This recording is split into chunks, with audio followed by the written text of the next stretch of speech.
Studying target 7.4, when I look at these equations, these quadratic equations in various forms, there are two things I should be able to talk about on each of these. And it doesn't actually say to explain anything on here. So what I know is that this one opens up. And the reason I know that is because if I multiplied this out, I would get a positive 1x squared. Because the coefficient is positive, it opens up.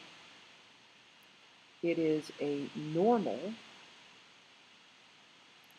shape because the coefficient is 1. It's not 2 or 0.5 or something else. Now, I'm going to come back to this one. The second one, this is a positive coefficient of the x squared, so it also opens up.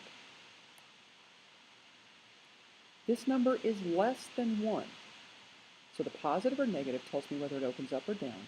Whether this number is less than 1 or greater than 1 tells me the shape. In this case, it is a vertical shrink. The third one, the negative, means that it opens down. The fact that it's a 3, which is greater than 1, means that it is a vertical stretch. Now, each one of these has its own unique thing that you should be able to tell by looking at the equation. Those two things you should be able to tell about any of the equations. This one is in intercept form. It's already in factored form, it's in intercept form. Notice how I have something that's adjusting the x here with addition or subtraction, and something that's adjusting this x with addition or subtraction. That means what this is actually telling me is the two x-intercepts. So the x-intercepts are x equals positive 4 and x equals negative 6. What that really means is if I graph this parabola, it crosses the x-axis at positive 4 and at negative 6. It opens up and has a normal shape, so it ends up looking, okay, that's not really a normal shape, looks like something like that. The reason you change the signs on these is because you're finding these ordered pairs, which is something 0. So if y is 0, x minus 4 equals 0, and I solve it to get x equals 4. X plus 6 equals 0, and I solve it to get x equals negative 6. This one is in vertex form.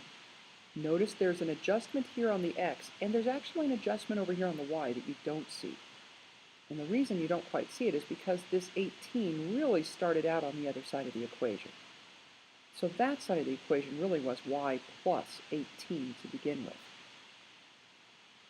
So the vertex, there's an adjustment on both the x and the y. So the vertex is positive 1, negative 18. And here, this one, I can't tell where it crosses the x-axis. I can't tell the vertex. But if I put 0 in for x's, I can find the point on the y-axis where it crosses the y-axis. So the y-intercept, you need to be specific with which intercept you're talking about. Well, this would be 0, this would be 0. It crosses the y-axis at y equals negative 10. The y-intercept of the one above it is not negative 18. If I put 0 in for x and I solve this out, I don't get negative 18 for y. So be careful with that one.